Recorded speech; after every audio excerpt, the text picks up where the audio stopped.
ফেব্রুয়ারি নির্বাচনকে ঘিরে ক্ষমতার রাজনীতি জাগপা। দৈনিক সংবাদ দিগন্ত পত্রিকার সাথে যুক্ত আমি ফারজানা ইসলাম মধু। ফেব্রুয়ারি নির্বাচনকে ঘিরে ক্ষমতার রাজনীতি চলছে বলে অভিযোগ করেছেন জাতীয় গণতান্ত্রিক পার্টির সহসভাপতি ও মুখপাত্র রাশেদ প্রধান। ঢাকা রিপোর্টার্স ইউনিটিতে যুব জাগপার ৩৫তম প্রতিষ্ঠা বার্ষিকী উপলক্ষে আয়োজিত আলোচনা সভায় প্রধান অতিথির বক্তব্যে তিনি বলেন, আন্দোলন সংগ্রামের ছাত্র, যুবক ও শ্রমিকরা সামনের কাতার থেকে গুলি খায়, কিন্তু পুরস্কারের সময় জাতীয় নেতারা সামনে চলে আসেন।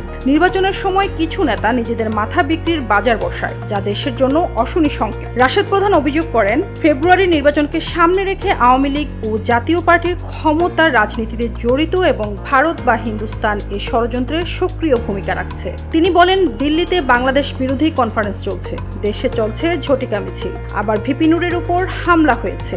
এসবই প্রমাণ করে দেশ বিরোধী শক্তি সক্রিয় হয়ে উঠেছে।